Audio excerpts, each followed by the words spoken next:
Now, on Friday last week, the Constitutional Court made a fundamental ruling that many civil society activists thought was good for the country. But also we had religious leaders and, homophobic Ugandans who believed it was a dark day in the history of Uganda. Tonight we discuss the technicalities of that case and why the president has decided not to speak out. That on Newsnight.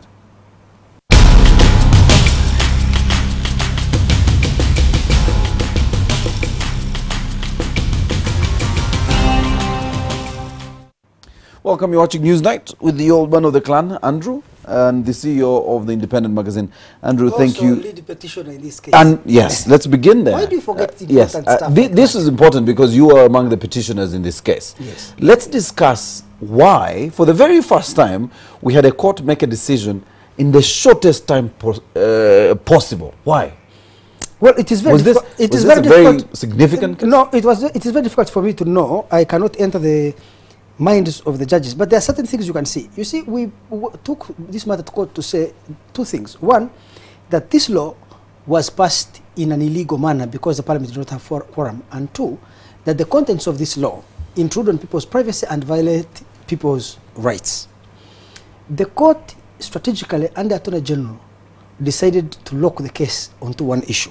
Don't think that we are satisfied.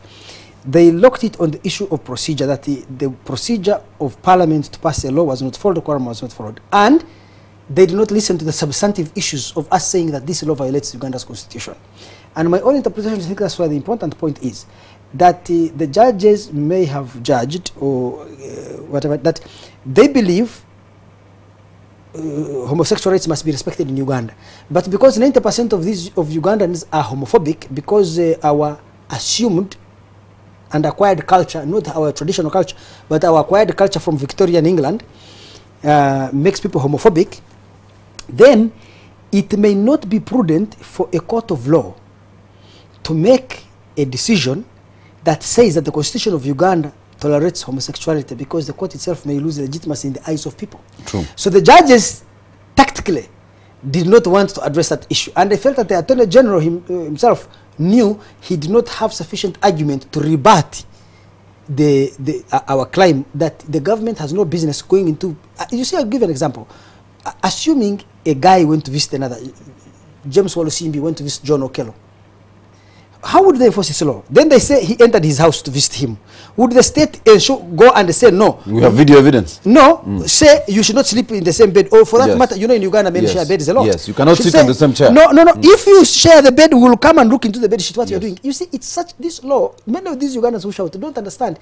It seeks to intrude on people's privacy to such a degree that to enforce it, you would need to know, if Morris visited me, Andrew Mwenda, and I live in a one-bedroom apartment, the state must emphasize that we should share a bed. If we don't share, if we share a bed, there must be a barrier between us, and then the police should every hour be looking inside our bed sheet to determine what we are doing. You can't, that you would have a Gestapo. You know a Gestapo? That was the police, the secret police under Hitler. You need a Gestapo to enforce this law. So the law itself is extremely, extremely bad, Morris.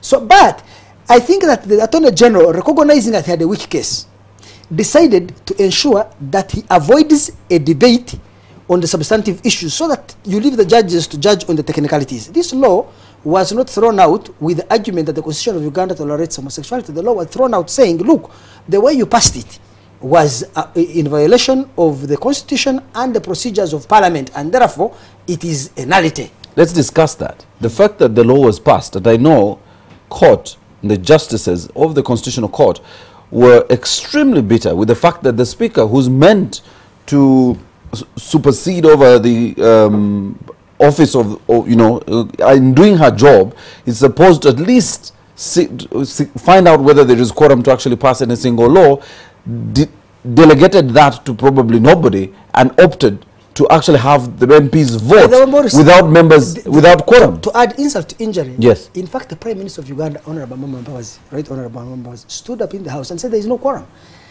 And the judges said whenever somebody raises an issue of quorum, the petitioners may not prove that there was no quorum, but when an issue of quorum is raised, the speaker is supposed to conduct a count, a head Yes, count, yes. to know that at least a third of the members of parliament are there. But you see, this is another thing, that a lot of considerations that happen. You know, Uganda is not an island. It lives in a bigger community of nations.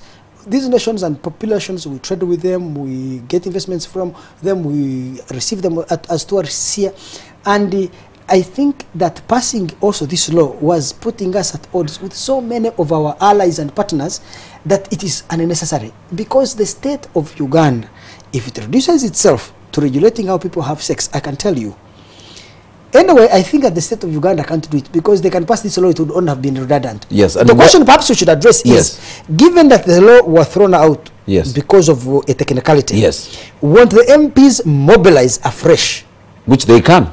Well, this is another thing, because another set of spirit of NRM. Yes. Why do the you president last week said the party would decide the next position of the party. But this is what I'm asking you. Why was there no quorum? Because many of those MPs know they don't want to be seen to be voting for this law. Because they want to travel abroad.